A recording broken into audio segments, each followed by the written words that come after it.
Namaste Yogi and Yogini. Today I come to you because I would love to share my experience toward a pose that that's called Eka Pada Galavasana, or flying pigeon, or one leg roll. This is an arm balancing poses, and to be able to do arm balancing that feel light and feel like you actually can get to do it, we have to remember that in every pose there are a lot of elements in it, and those elements are what we have to work on over and over and over again until they become strong, they become flexible, and we can put them together and make the pose feel effortless. And Eka Pada Galavasana require upper body strength, your hands, your arms, your upper chest, and the strength of your core. And when it's come to the strength of your core, it works together with the upper body strength. So that is one. However, another thing that is also really important in this balancing pose is that greater opening in the hip rotator. And if your ulnar rotator in the hip is still very tight, when you get into the pose, even though you have a strong upper body and strong core, you still will feel that this pose is quite heavy. So if you are not yet able to do Eka Pada Galavasana completely, remember to look at these elements and find them in other poses and pay attention to be more integrated with them. Either build the upper body strength, build the core. Core is pretty much in every pose from my experience. And ulnar hip rotator stretch is pigeon, a double pigeon, Baddha Konasana. I think anything that do warrior 2, warrior 1, those poses are also a great hip opener that you should really enjoy them before you get yourself into this balance, and then you can feel that you can accomplish one thing. When you get yourself into the pose, many times I ask my student to do the pose on the hips or on the back, and to learn the action of how to place the arm and understand the action of the legs. So let's say I get my right ankle on top of my left knee and I walk my left leg in toward me. As you can see, if this right shin is still a lot to me diagonally toward my chest, that is a good indicator to tell me that I need more hip opener, the ulnar hip opener. You have to get your shin somewhat close to parallel to your chest, and plus the upper body strength and the core, this pose will feel a lot easier. Now, with your arms placement, like the hand, my right hand is in front of the shin, and I pushed the back of my upper arm in it, and I also kick in from my shin to resist that. As you can see, I cannot actually really do it from the legs because I am sitting and the weight is go here, so I also use my upper body to help me for that, to get a sense of it. And the opposite arm, which is the left, is close to my right foot. I place this inside of it, and I have to learn how to use the foot to hook into the outer side of my left upper arms, and I also have to resist that. So the foot has something to rest on. It's not resting, it's actually work against one another to give me the power. So when I have that,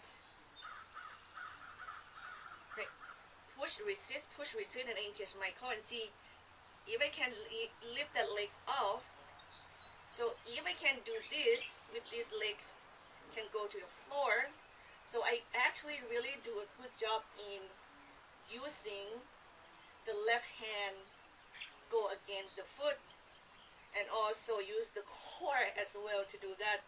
So if you can get the action of the arms here, that would be good. That would be great. And this is a good place to learn the action of the arms, and you don't have to feel super tired, because if you learn the action while you are in the pose, you already have a lot of weight on you and you're not going to be there long. So here is a good one. Or it's the same thing, you go lie down to your back. Like, now I'm going to do the opposite leg. Left ankle is on top of the right knee, and I bring the right leg in toward me and try to open the left knee away. And I lift my upper body, hook the arm. Now I can do two of them at the same time. Right. The left hand is go in front of the shin, close to the knee. The right hand is go into the left foot, and I hook the left foot into the right hand, and I use the right hand to resist it.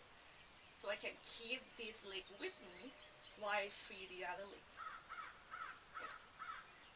And in order to be able to do that, I also have to use the strength of my core as well.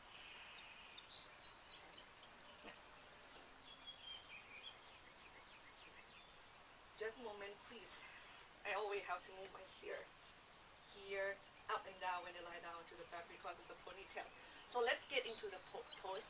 I'm not actually the most strongest person on earth to do this pose, but I will do the best I can from where I am today. And you actually see people do this pose in so many heights.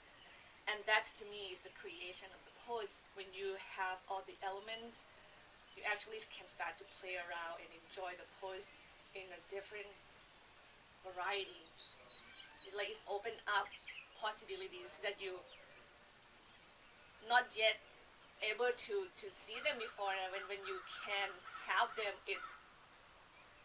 it's fun, it's joyful. Let's see what angle is the best. Probably it's this one. I will put my left foot on top of my right knee, and I free my ankle a little bit to the side there, and then bend the knees. Even right in here, you can use this figure four and take the seat to stretch the hip rotators, and just take the seat, chest forward against the core, and start to lean your body lower and lower, and place the hands into the ground. Oh, this is not, might not be, let's see. So I place the hands into the floor, fingers wide apart, wrist crease parallel to the front edge of the mat, and I put my shin, bring my shin into the back of my upper arms, and I start to hook this left foot into the right hand and resist that. On the opposite leg, I mean the opposite side of my left shin, I push it in toward my left hand. I keep that. After that, I start to lean my weight forward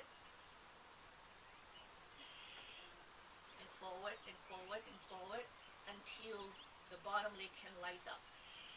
That is one. I really need to get my pan down because the skin to the skin, when it has water, it's really slippery, and I have lotion on myself. So the switch side. You know what? Let me do the opposite side here and see if this angle is good for you to see it or not. And then we do the other sides of the mat and do the two sides of my leg as well. So sit down, okay. Hand to the floor, hook the foot into the arm, resist that, make the chin parallel to the chest. And then when you lean forward, start to push the floor away from you and draw the core in and up. That's right there, the upper body strength. And you lift the back leg.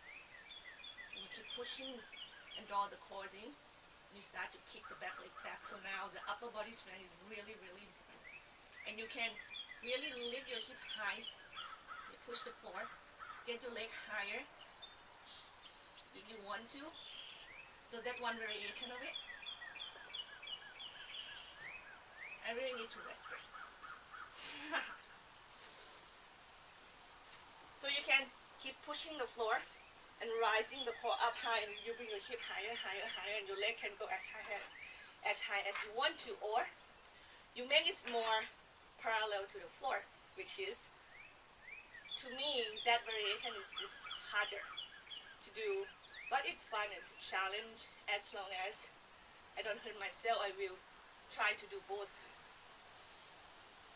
So the chin side.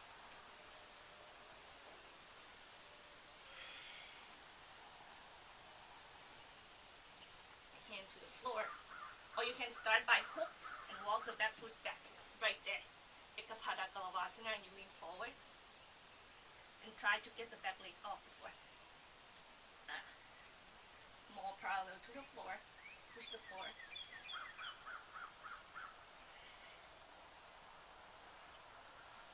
Yeah.